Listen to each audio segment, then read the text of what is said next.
Hey everyone, मैं कल्पना अपने channel में आप सभी का स्वागत करती हूँ। तो चलिए देख लेते हैं आज का चैप्टर। तो देखिए चैप्टर है आपका chapter number 15, second last chapter है, चैप्टर नंबर 15, पृथ्वी पर जीवन। अब देखते हैं हम लोग कि पृथ्वी पर हम लोग जीवित कैसे हैं। हम पेड़ पौधे सब, जो पूरा वायुमंडल है, जो जलमंडल है, जो स्थल मंडल है, जो भी चीज़ें हैं, सब एक दूसरे से किस प्रकार से, पर्यावरण है, सब एक दूसरे से किस प्रकार से जुड़ी हुई हैं। क्योंकि जब तक हम एक दूसरे से नहीं जुड़े होंगे तब तक हम जीवित नहीं रह सकते हैं। ठीक है, क्योंकि जो है सबको एक दूसरे की ज़रूरत है। तो पृथ्वी पर जीवन देखेंगे उससे पहले देखिए कुछ चीज़ें आप लोग सुन लीजिए, जानकारी ले लीजिए कि अगर आप मुझे कहीं फॉलो करना चाहें तो देखिए फेसबुक, इंस्टाग्राम और टेलीग्राम, तीनों की लिंक आपको डिस्क्रिप्शन में मिलेगी। तो देखिए जो टेलीग्राम है इसको तो आप जाके फॉलो कर लीजिए चैनल को, क्योंकि देखिए टेलीग्राम पर हर एक पीडीएफ में टेलीग्राम पर ही डालूंगी। क्यों? क्योंकि देखिए पैट के एग्ज़ाम जो अभी आपके आने वाले हैं, पैट का एग्ज़ाम आने वाला है, इस पैट के मैं आपके अगले मंडे से एमसीक्यू स्टार्ट करूँगी 6-7 दिन के बाद। तो इसके सारे जो पीडीएफ रहेंगे वो आपको टेलीग्राम चैनल पर मिलेंगे, तो उसको जाकर सब्सक्राइब कर लीजिए। और इसके अलावा देखिए इंस्टाग्राम पर अगर आप मुझे फॉलो करते हैं तो आप मुझे डायरेक्ट मैसेज कर सकते हैं। कोई भी क्वेश्चन हो आप मुझे मैसेज कीजिएगा, प्रॉपर आपको एक एक शब्द, एक एक मैसेज का रिप्लाई मिलेगा। और इसके अलावा डायरेक्ट आप कमेंट भी करते हैं तब भी मैं आपका एक एक कमेंट का रिप्लाई देती हूँ। और फेसबुक पे ऐसा है कि आपकी इच्छा करे तो रिक्वेस्ट डाल देना। और तीनों पर जो है लोगो किस चीज़ का है, चैनल का ही लोगो लगा हुआ है। चलिए यहाँ पर फॉलो कर लीजिए। फेसबुक आपका काम का नहीं है, इंस्टाग्राम और टेलीग्राम मैंने आपको बता दिया कि किस काम का है ना। तो उन दोनों को जाके फॉलो कर लीजिए। अब देखिए पृथ्वी पर जीवन। और एक चीज़ और आपकी रह गई कि मैंने आपकी जो है साइंस भी मैंने आपको पढ़ाई हुई है, कितनी 6 से 10 तक की।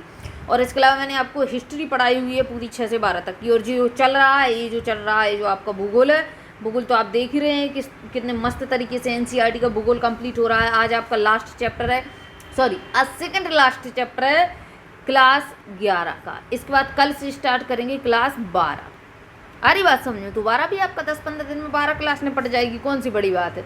वो थोड़ी ना है कि 1 साल लगेगा, एक दिन में 2-4 वीडियो हो जाते हैं आपके, निकल गया।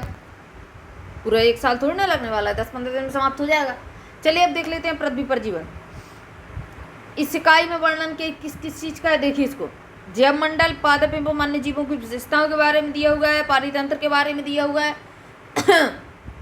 इसके बाद जैव भू रसायन चक्र के बारे में दिया हुआ है, पारिस्थितिक संतुलन तथा जैव विविधता एवं संरक्षण के बारे में दिया हुआ है। बहुत इंपॉर्टेंट है और बहुत अच्छा है, सिंपल है, ज़रूरी है आपको जानना। जनरल नॉलेज का चैप्टर है, क्या हमें पता होना चाहिए। देखिए इस पुस्तक के विभिन्न अध्यायों में अब तक आप पर्यावरण के 3 मुख्य परिमंडल, स्थल मंडल, जल मंडल और वायुमंडल के विषय में जान चुके हैं।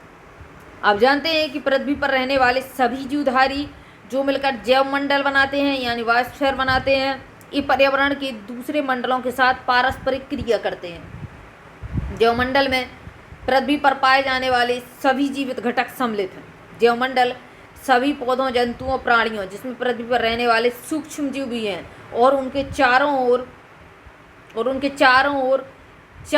ओर के पर्यावरण से पारस्परिक कैसे अंतर संबंध है। मैंने बताया आपको कि हम सब लोग जो हैं एक दूसरे से जुड़े हुए हैं। एक चीज़ खत्म हुई तो दूसरा जो है अपने आप मरना स्टार्ट हो जाएगा। मान लीजिए पेड़ पौधे खत्म हो गए, आ रही बात समझ में। मान लीजिए पेड़ पौधे खत्म हो गए तो क्या खत्म हो जाएगा, ऑक्सीजन खत्म हो जाएगी। मान लीजिए जल खत्म हो गया तब भी हम लोग मरेंगे, ऑक्सीजन नहीं है तब भी हम लोग मरेंगे, है ना। सब चीज़ें एक दूसरे से कैसी अंतर संबंध है।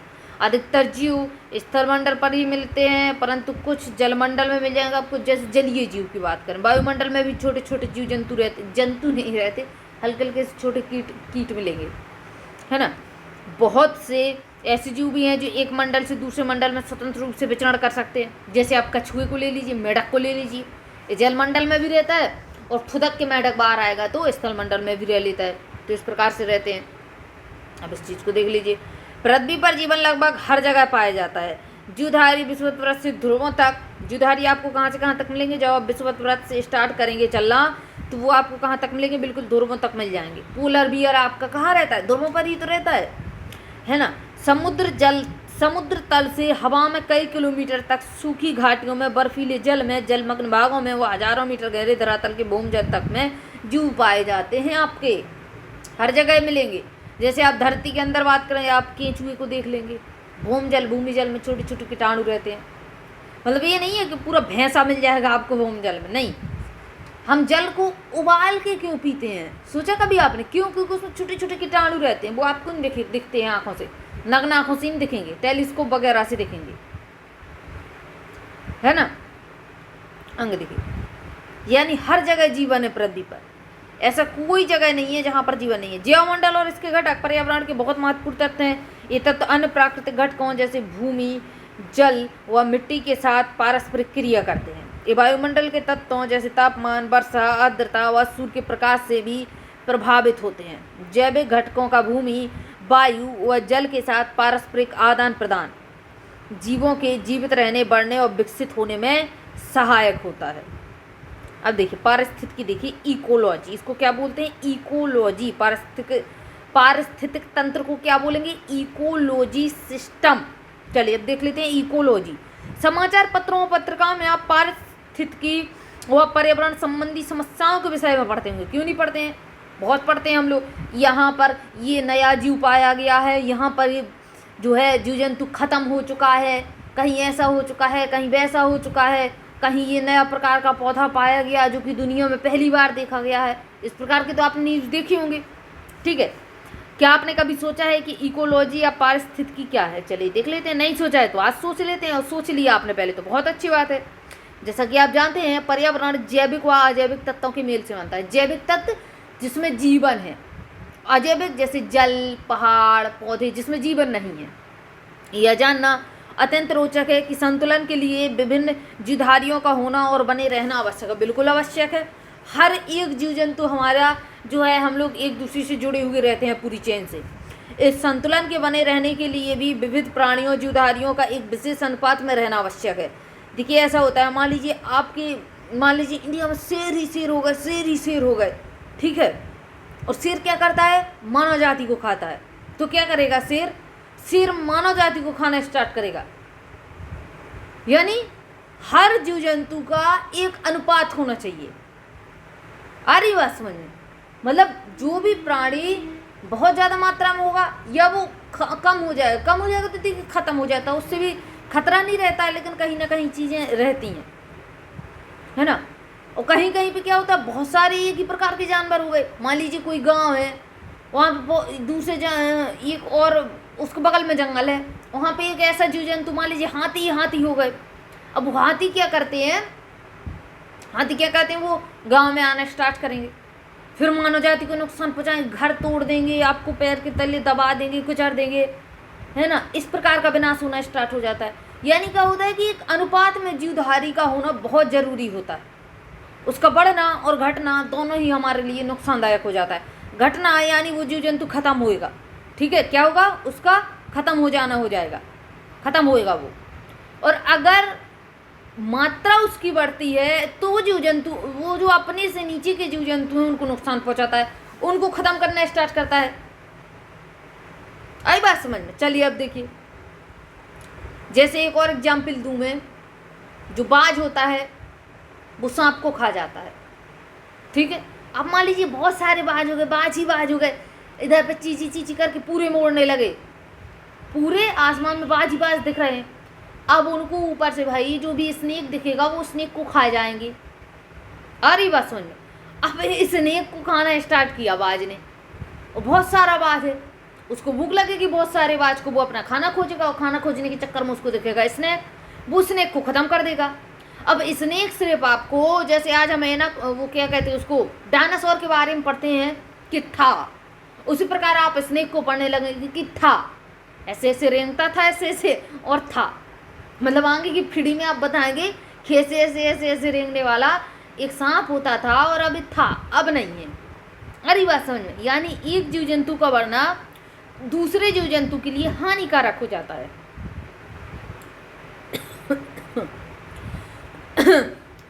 ठीक है, तो चलिए अब आगे देख लेते हैं। पारिस्थितिकी प्रमुख रूप से जीवधारियों के जन्म, विकास, वितरण, प्रवृत्ति और उनके प्रतिकूल अवस्थाओं में भी जीवित रहने से संबंधित है। पारिस्थितिकी केवल जीवधारियों और उनके आपस में संबंध का ही अध्ययन नहीं है। किसी विशेष क्षेत्र में किसी विशेष समूह के जीवधारियों का भूमि जल अथवा वायु, वायु यानी अजैविक तत्व है, वायु कोई जैविक नहीं है। जैसे मैंने बताया जल अजैविक तत्व है आपका, पहाड़ पठार अजैविक तत्व हैं आपके, है ना।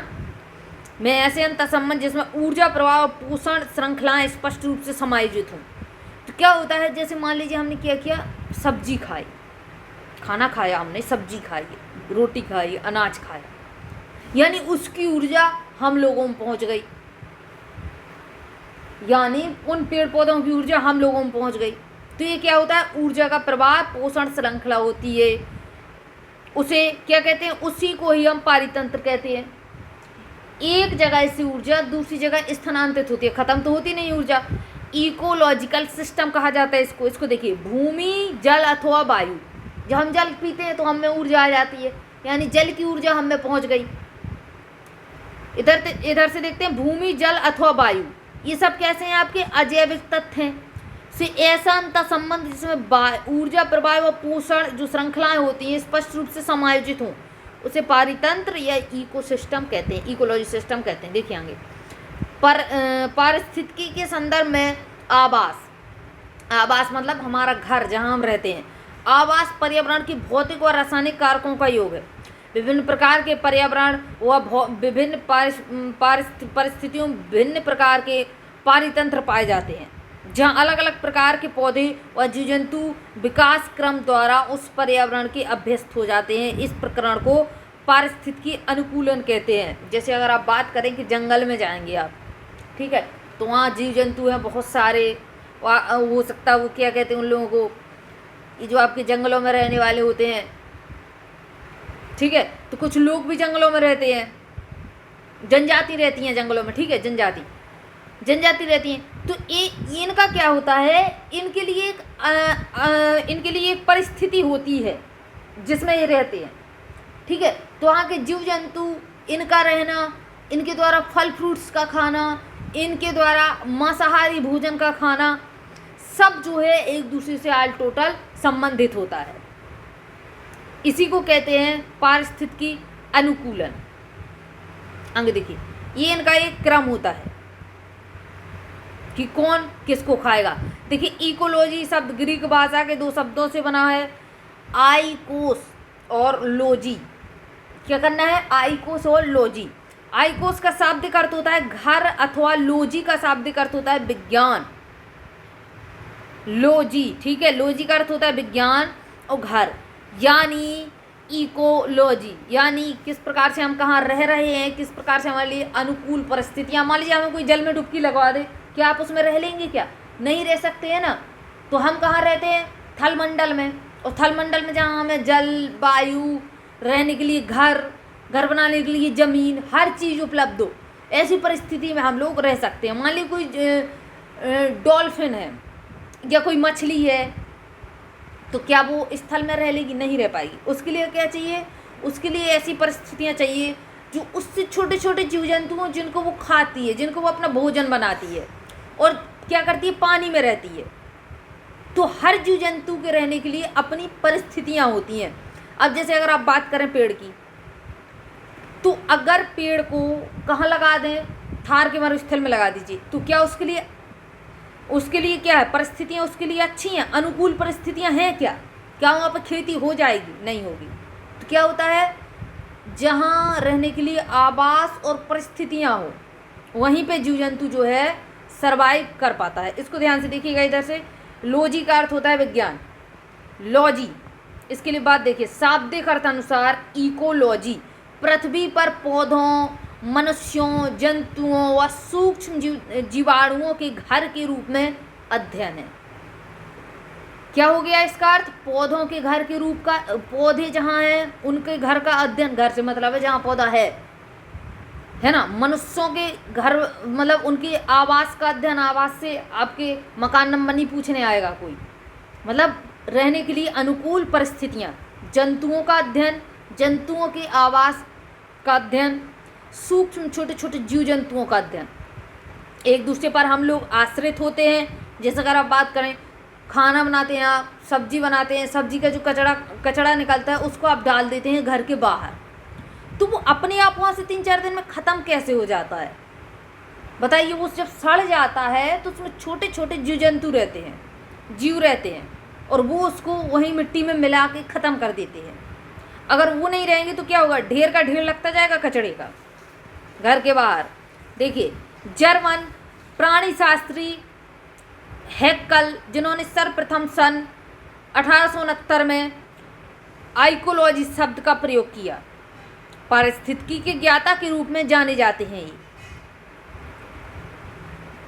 पारिस्थितिकी के जीवधारियों यानी जैविक व अजैविक घटक। भौतिक पर्यावरण जो हमने इस पूरे चैप्टर में भौतिक पर्यावरण ही पढ़ा हुआ है, कहाँ से नदियाँ निकली हुई है, कहाँ से कहाँ बहती है, कहाँ पे सर्पीला आकार लेती है, कहाँ पे सीधी बह के आती, कहाँ पे तेज बहती है, कहाँ पे पर्वत हैं, कहाँ पे पठार हैं, कहाँ पे प्लेटें मिल रही हैं, ये सारी चीज़ें हम लोगों ने पढ़ी। इसी को कहते हैं फिजिकल भूगोल यानी भौतिक पर्यावरण। भौतिक पर्यावरण के पारस्परिक संपर्क के अध्ययन को ही पारिस्थितिकी विज्ञान कहते हैं। अतः जीवधारियों का आपस में व उनका भौतिक पर्यावरण से अंतर संबंध का वैज्ञानिक अध्ययन भी पारिस्थितिकी अध्ययन कहलाता है। चलिए इसको छोड़िए, यहाँ पे देखिए पारिस्थितिकी के पारितंत्र के प्रकार, टाइप ऑफ इकोसिस्टम। पारितंत्र मुख्यतः दो प्रकार का होता है। एक तो आपको मिलेगा आपको स्थलीय, एक मिलेगा आपको जलीय। एक जल में तंत्र पूरा चलेगा, एक आपका स्थल में चलता है। तो स्थलीय पारितंत्र को पुनः बायोम में विभक्त किया जाता है। बायोम पौधों व प्राणियों का एक समूह है। जैसे पौधे, स्थल की अगर आप बात करें तो जल में तो आपको नींबू का पेड़ मिलेगा नहीं, कहाँ मिलेगा, स्थल में मिलेगा। और हम लोग रहते हैं तो पौधे और प्राणी जो एक बड़े भौगोलिक क्षेत्र में पाया जाता है। पृथ्वी पर ये चित्र बना हुआ है, इसको बाद में देखेंगे किस प्रकार से चलता है। पृथ्वी पर विभिन्न बायोम की सीमा का निर्धारण जलवायु और अपक्षय संबंधी तत्व करते हैं। अतः विशेष परिस्थितियों में पादप व जंतुओं के अंतर संबंध के कुल योग को बायोम कहा जाता है। बायोम किसको कहा जाता है, तो पौधे और जंतुओं के अंतर संबंध को, जो पौधों और हम लोगों में एक दूसरे में जो संबंध है उसको ही हम बायोम कहते हैं।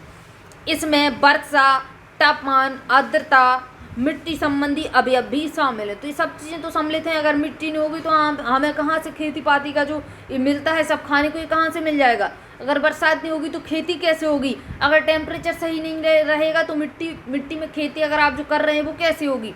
इसके बाद अगर आर्द्रता नहीं होगी यानी जलवाष्प नहीं होगा वायु में तो वर्षा कैसे होगी। यानी सब चीज़ें एक दूसरे से जुड़ गई। संसार के कुछ प्रमुख पारितंत्र कौन सा, एक तो आपका वन का पारितंत्र आपको देखने को मिलेगा कि वहाँ पे स्थितियाँ किस प्रकार से हैं। दूसरा आपको घास का क्षेत्र देखने को मिलेगा, मरुस्थल देखने को मिलेगा।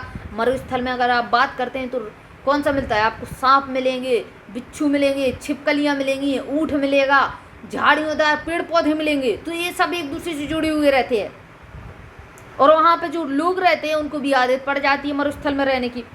टुंड्रा पारितंत्र मिलेगा आपको, इसको पढ़ेंगे। टुंड्रा वनस्पति होती है, याद रखना टुंड्रा वनस्पति होती है। एग्जाम में पूछता है टुंड्रा है क्या, किसका नाम होता है, तो एक वनस्पति का नाम होता है।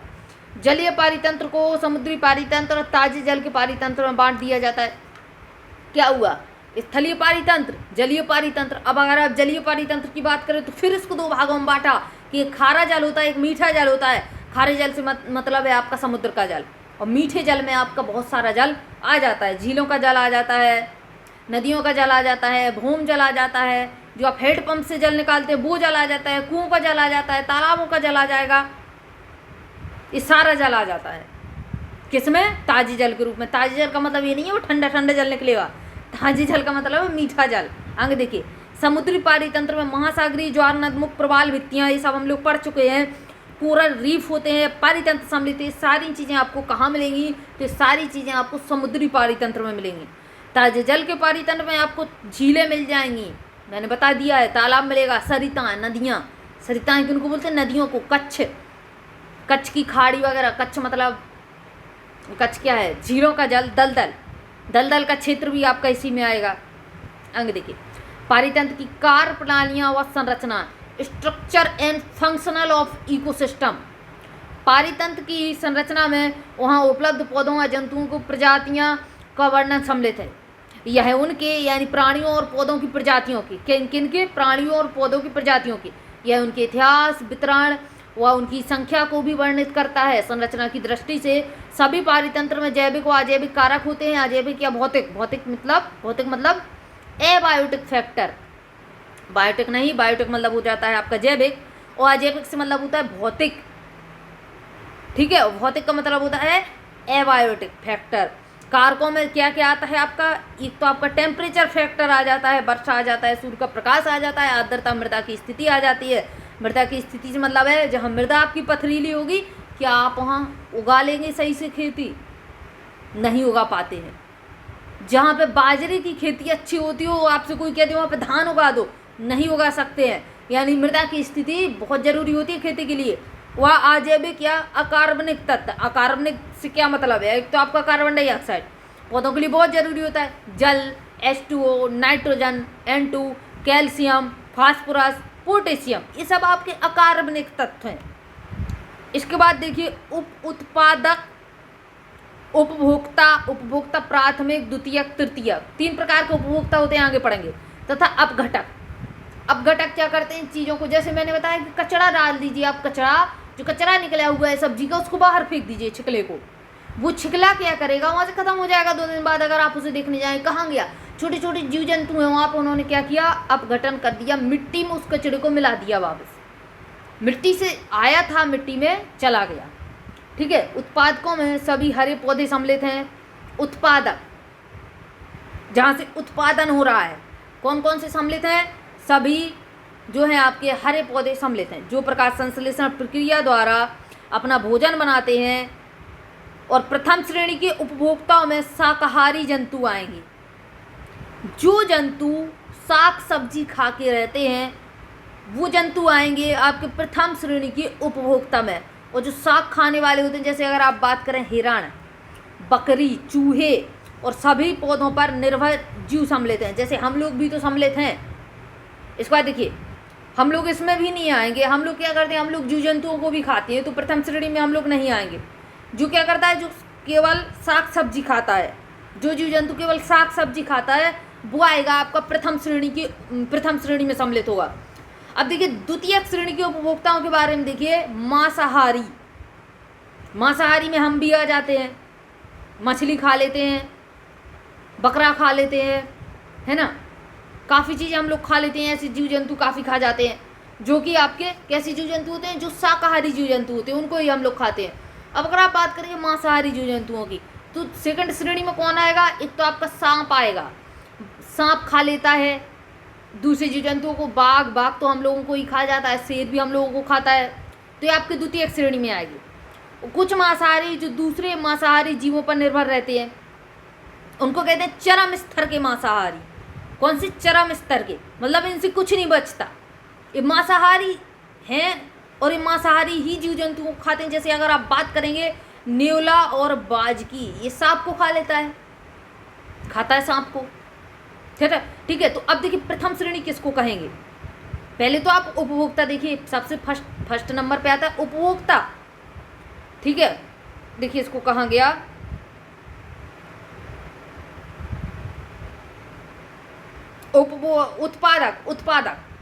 उत्पादक में आपके सब पौधे, पेड़ पौधे आते हैं। पेड़ पौधे के बाद प्रथम श्रेणी के उपभोक्ता की अगर आप बात करते हैं तो शाकाहारी जीव जंतु आते हैं, और जीव जंतु में हम भी शामिल होते हैं। ठीक है, जीव जंतु का ये मतलब नहीं है कि आप सिर्फ गाय बैल बकरी की बात करेंगे, नहीं, साइंस के अनुसार हम भी जंतु हैं, हम भी जानवर हैं। जैसे हिरण, बकरी, चूहे प्रथम श्रेणी में आ जाएंगे। सेकंड श्रेणी की अगर आप बात करते हैं तो उसमें मांसाहारी जीव जंतु आते हैं, और थर्ड श्रेणी की बात करते हैं तो मांसाहारी से मांसाहारी जीव जंतु आते हैं, और इसको थर्ड श्रेणी का ना कह के चरम स्तर के मांसाहारी कहते हैं। कुछ नहीं बचता इनसे। जो मृत जीवों पर निर्भर हैं, अपघटक देखिए क्या होते हैं। अपघटक से मतलब है ये दूसरी चीज़ों को ख़त्म करें। मतलब जैसे देखिए आप, कोई जानवर मर जाता है, गांव के बाहर उसको डाल देते हैं, बहुत बदबू मारता है, और कितने दिन डला रहेगा, 1 महीने तक उसकी बॉडी वहीं पड़ी रहेगी। लेकिन अगर 1 महीने की अगर आप बात देखते हैं तो धीरे धीरे बॉडी ख़त्म हो जाती है। क्यों? क्योंकि उसमें क्या होता है, कुछ ऐसे बैक्टीरिया, कुछ छोटे सूक्ष्म जीवाणु होते हैं जो उसको अपघटित करते हैं, यानी मिट्टी में मिलाना स्टार्ट करते हैं। और दूसरी चीज़ अगर आप बात करते हैं, कोए, गिद्ध, ये सब क्या करते हैं, इनको खा जाते हैं ऊपर से। कुछ अन्य अपघटक होते हैं, छोटे छोटे बैक्टीरिया, सूक्ष्म जीवाणु होते हैं, अपघटित कर देते हैं और सरल पदार्थों छोटे छोटे टुकड़ों में तोड़ देते हैं, और छोटे छोटे टुकड़ों में तोड़ते तोड़ते बिल्कुल से मिट्टी में उसको मिला देते हैं। आगे देखिए, प्राथमिक उपभोक्ता उत्पादक पर निर्भर है। प्राथमिक उपभोक्ता जो थे वो जो मांसाहारी ना हो कि शाकाहारी थे, किस पर निर्भर थे? उत्पादक पर निर्भर थे। जबकि प्राथमिक उपभोक्ता द्वितीय उपभोक्ता पर निर्भर होता है। चेन होती है एक दूसरे पर निर्भर होना। द्वितीय उपभोक्ता फिर तृतीयक पर होता है। अपघटक प्रत्येक स्तर पर मृतकों पर निर्भर होते हैं। जब मर जाता है कोई तो अपघटक उस पर निर्भर होता है। ये अपघटन इन्हें मृतकों को विभिन्न पदार्थों जैसे कार्बनिक व अकार्बनिक अवयवों और मिट्टी की उर्वरकता के लिए पोषक तत्वों में परिवर्तित कर देते हैं। पारितंत्र में जीवाणु एक श्रृंखला, एक खाद्य श्रृंखला से परस्पर जुड़ी होती है। खाद्य श्रृंखला एक दूसरे को खाना, इसको कहते हैं खाद्य श्रृंखला, फूड चेन। उदाहरण के लिए पौधों पर जीवित रहने वाला एक कीड़ा एक मेढक का भोजन है। पौधा दूसरी चेन में दूसरा पर्सन कौन आएगा? कीड़ा, बीटल। बीटल के बाद क्या आएगा? बीटल को कौन खाएगा? बीटल को मेढक खा लेगा। मेढक को कौन खाएगा? अगर आप मेढक की बात करें तो इसको सांप खा लेता है ना। और सांप को कौन खाएगा? तो सांप को बाज खा लेगा। सांप को कौन खाता है? बाज। तो एक एक क्रम बन गया, एक ऑर्डर है, ये फूड चेन है। आगे देखिए, यह खाद्य क्रम, और इस क्रम से एक स्तर से दूसरे स्तर पर ऊर्जा का प्रवाह होता है। इस चीज़ को याद रखिएगा। फूड चेन में जब ऊर्जा का प्रवाह होता है वो आपका 10% होता है। एग्जाम पूछता है कि फूड चेन में जो है, इसमें नहीं दिया हुआ है कि 10% होता है, बल्कि बताया है मैंने आपको, और बुक्स में दिया हुआ है, साइंस की बुक में दिया हुआ है कि फूड चेन में जो ऊर्जा का प्रवाह होता है एक जंतु से दूसरे में, वो 10% का होता है ना। खाद्य श्रृंखला की प्रक्रिया में एक स्तर से दूसरे स्तर पर ऊर्जा के रूपांतरण को ऊर्जा प्रवाह यानी फ्लो ऑफ एनर्जी कहते हैं। एनर्जी का फ्लो होना। खाद्य श्रृंखलाएं पृथक अनुक्रम ना होकर एक दूसरे से अलग अलग नहीं रहती हैं, बल्कि एक दूसरे से जुड़ी हुई रहती हैं। उदाहरण, एक चूहा जो अन्न पर निर्भर होता है। चूहा क्या करता है? अन्न को खाता है। वह अनेक द्वितीय उपभोक्ताओं का भोजन हो जाता है। जो मांसाहारी जीव जंतु होते हैं वो चूहे को खा लेते हैं। आगे देखिए, तृतीयक मांसाहारी अनेक द्वितीय हो गया है आपका। इस प्रकार प्रत्येक मांसाहारी जीव एक से अधिक प्रकार के शिकारी पर निर्भर होता है। परिणाम स्वरूप खाद्य श्रृंखलाएं आपस में एक दूसरे से जुड़ी हुई होती हैं। प्रजातियों के इस प्रकार जुड़े होने अर्थात जीवों की खाद्य श्रृंखलाओं के विकल्प उपलब्ध होते हैं। इसको हम खाद्य जाल कहते हैं, फूड वेब। फूड वेब से मतलब है, क्या मतलब है? जैसे मान लीजिए चूहा है, इसने अनाज को खाया। अब चूहे को कई लोग खा सकते हैं। कई लोग से मतलब है इसको सांप खा लेगा, इसको बाज खा लेगा, है ना। तो ये आपकी जाल हो जाता है कि ये चीज़ को कई लोग खा सकते हैं। जैसे अगर आप बात करते हैं, किसकी बात करेंगे? ये क्या होता है? मछली की बात कर लीजिए। तो हम लोग तो खाते हैं, ये और भी जीव जंतु मछली को खाते हैं, यानी जो बड़े बड़े जीव जंतु पानी में रहते हैं वो भी मछली को खा लेते हैं। तो ये बात मतलब एक चीज़ को कई लोग खाएं, फिर उन चीज़ों को कई लोग खाएं, फिर उन चीज़ों को कई लोग खाएं, तो ये बनता है आपका बहुत भयानक तरीके का जाल। इसको कहते हैं फूड वेब। सामान्यतः दो प्रकार की खाद्य श्रृंखला पाई जाती है। चराई खाद्य श्रृंखला, चराई मतलब होता है आपका चारा वाला, ग्रेजिंग फूड चेन, और अपरत खाद्य श्रृंखला। चराई खाद्य श्रृंखला पौधों की से आरंभ होकर मांसाहारी तक जाती है। पौधों से स्टार्ट हुई मांसाहारी से, जिसको हम अभी तक देख रहे थे, जिसमें शाकाहारी मध्य स्तर का होता है। बीच वाला कौन होता है? शाकाहारी। हर स्तर पर ऊर्जा का ह्रास होता है, जिसमें श्वसन, उत्सर्जन व विघटन प्रक्रिया सम्मिलित होती है। खाद्य श्रृंखला में 3 से 5 स्तर होते हैं और हर स्तर पर ऊर्जा कम होती जाती है। अपरत खाद्य श्रृंखला चराई खाद्य श्रृंखला से प्राप्त मृत पदार्थों पर निर्भर करती है एवं इसमें कार्बनिक पदार्थ का अपघटन होता है। चलिए इसको आगे देखिए। बायोम के इस वाले पारितंत्र को देखिए, क्या हुआ इधर पर? सूर्य, हरित पौधों के उत्पादक, हरित पौधे यहाँ पे हुए। इसने क्या किया? इसने सौर ऊर्जा ली, यानी सूर्य से ऊर्जा ली, ठीक है। और क्या किया इसने? मृदा पोषक तत्व, मृदा पोषक तत्व इसने कहाँ से लिए? नीचे से मृदा से लिए। अब यहाँ पे पौधा बना, पौधे में क्या हुए? फल लगे। फल कौन खाएगा? यह छोटा छोटा पौधा कौन चर लेगा? तो पौधे क्या किए? फल जो हुए हम खा गए। छोटा छोटा जो पौधा या घास है उसको किसने खाया? प्राथमिक उपभोक्ता, जिसको शाकाहारी कहते हैं, उन लोगों ने खाया। शाकाहारी के बाद क्या हुआ? शाकाहारी के बाद द्वितीयक उपभोक्ता आया, जो मांस खाता है, उसने उन जीव जंतुओं को खा लिया, ठीक है, जो शाक वाले थे। अब तृतीयक स्तर का उपभोक्ता होता है, जो शीर्ष मांसाहारी होता है, उच्च कोटि का मांसाहारी, इसने क्या किया, इसको खा लिया। ठीक है, अब क्या हुआ, ये तीनों खपते गए, मृदा में अवशेष जो थे वो मृदा में चले गए। ठीक है, अब मृदा यानी ये मर गया तो मृदा में गया, ये मर गया तो मृदा में गया, ये मरा तो मृदा में गया। और मृदा में जाने के बाद क्या हुआ, मृदा में अपघटक, मृदा में क्या हुआ, मृदा में मिल जाने के बाद छोटे छोटे अपघटक हो गए। उन्होंने क्या किया, उसको खाना स्टार्ट किया। और अपघटन से क्या हुआ, मृदा में मिल गया, मृदा में पोषक तत्व हुआ। इससे मिलने से मृदा में पोषक तत्व हुआ, इसके मिलने से मृदा में पोषक तत्व हुआ। पोषक तत्व कौन लेता है पौधा, यानी पूरा चक्र हो गया आपका, कहीं से नहीं छूटा, सब एक दूसरे से जुड़ा हुआ है ना। तो ये चैप्टर आपका इधर से आगे देखिए, बायोम के प्रकार, टाइप ऑफ बायोम। तो बायोम देखेंगे हम कल, चैप्टर थोड़ी बड़ा है और समझने वाला है, तो उसको बायोम को कल देख लेंगे, कल यानी सेकंड पार्ट में देख लेंगे, है ना। मिलते हैं बायोम के साथ, तब तक के लिए जय हिंद जय भारत।